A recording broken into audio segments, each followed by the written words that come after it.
Joel Embiid's season could be in jeopardy after going down with a pretty bad-looking left knee injury earlier tonight against the Washington Wizards. Welcome back, everybody. I'm Dr. Brian Sutterer, and this is your #1 source for learning about the unique medical side of the world of sports. Embiid was ruled out after suffering this injury to his left knee that resulted in a pretty significant-looking hyperextension. The only official word is that he's going to get an MRI, but we don't know the exact severity of the injury. We'll look at the mechanism, talk about what could have happened here, and then review a little bit of Embiid's injury history. As always, if you enjoy learning about this unique side of sports, please consider subscribing, and let's get started. So all this started, of course, after this awkward dunk attempt, and you know, this is kind of one of the reasons why I always get concerned when I see a player like Ja Morant kind of do these acrobatic dunks, because everything that goes up has got to come down. He gets hit a little bit here in midair, and that kind of throws his body off to where as he's landing, he doesn't really have as good control. Because he's landing hard on his heel, there's no ability for the rest of the muscles through his foot and through his lower leg to help absorb some of that impact.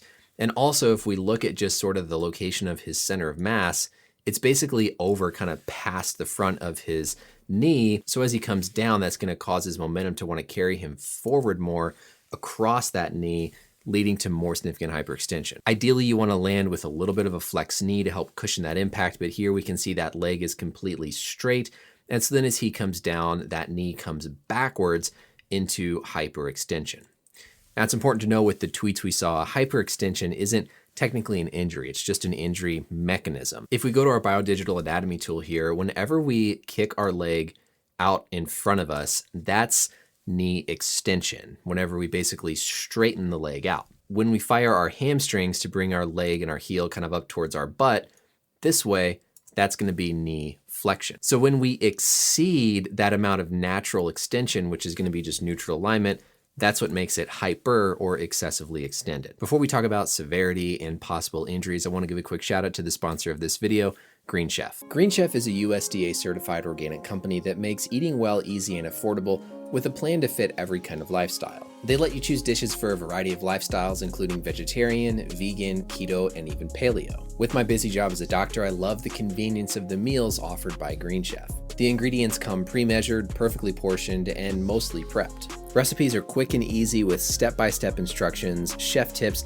and photos to guide you along in helping to make your meal. If you're like me and trying to eat healthier, one of the most challenging things is finding something that not only tastes good, but is also easy to prepare and has all the ingredients for you. Green Chef delivers on this by having their expert chefs design flavorful, delicious meals that are fun and easy to prepare. Go to greenchef.us/90brianmd and use code 90brianmd to get $90 off, including free shipping on your first box. The link's down below. That's greenchef.us/90brianmd, code 90brianmd to get $90 off, including free shipping on your first box. Let Green Chef help you take the time and stress out of trying to eat healthier and go get signed up today.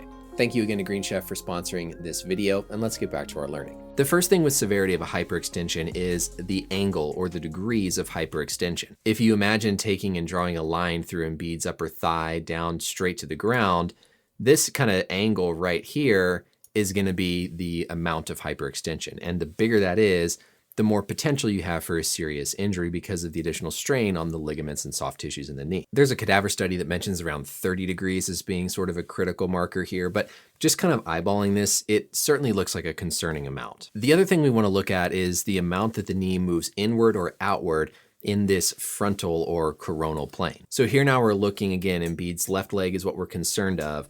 Now we're looking to see, okay, how much did the knee go out this way or in this way? Because that's going to put more stress on those collateral ligaments on the outside of the knee and can also be more of a sign of the ACL injury. So as we look with Embiid here, it really doesn't look too bad. It looks like his lower leg and his ankle are kind of able to absorb a lot of that impact as he comes through. There certainly in these kind of few frames, there's a little bit of kind of a shift outwards in that lower leg, but to me, there's not a very clear, frank valgus or varus deformity that we see in this coronal plane. So if we think of a knee in this position, it can give us a clue about what structures could be injured.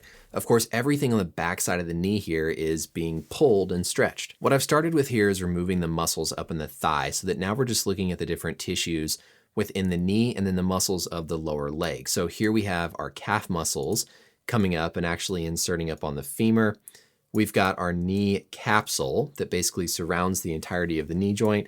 And then we've got a number of our different MCL, LCL ligaments, and so on here on the outside of the knee joint. As we work our way from outside in, the first thing we're going to get to here is going to be that capsule. Of course, this is the back of the knee and this is the front. So as that back of the knee stretches, we can get tearing of this capsule. The first muscle here on the outside we have to think of is one called the popliteus.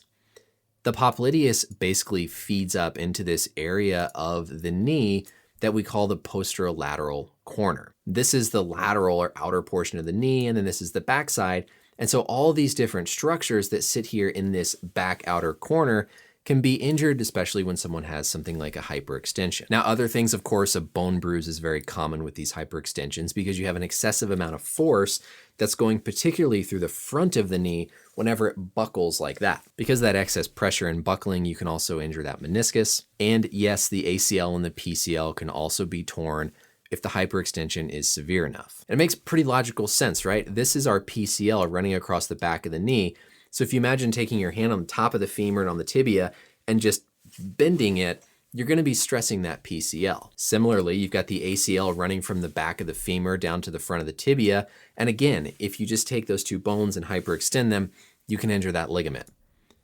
Really what I'm getting at here is a hyperextension injury can result in a wide variety and multitude of different injuries to the knee. They're a lot more complicated than just a basic ankle sprain or the knee falling inward and tearing your MCL or a twist and a meniscus tear. At a minimum, you're worried about a bone contusion and an injury to that capsule, which in and of themselves are going to be quite painful and can have you out for a period of time. Beyond that, then you've got to start thinking about the ligaments. You got to think about the ACL and the PCL, based primarily on the severity of that hyperextension and also if the knee goes inward or outward. And then you got to think about these posterolateral corner structures. You've got to think about this popliteus muscle, the LCL, the meniscus sitting on the outside. So there really is a lot of stuff that can go into these, and he's getting an MRI that's going to hopefully tease these things out. Now, Embiid did tear his meniscus in that left knee back in 2017, and then throughout the 2018 season experienced some additional soreness in that knee that caused him to miss some games. I wish I could be a little bit more specific here, but again, a knee hyperextension can really result in a wide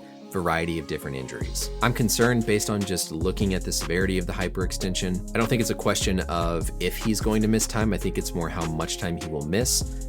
We'll find out with the MRI if there is something like an ACL or a PCL or other serious injury that requires something like surgery, but hopefully this doesn't set him back too much and he can still make that run at the MVP. That's it for the video, everybody. I hope this was educational and you learned something. Let me know any questions or comments down below, and until next time, we'll see you later.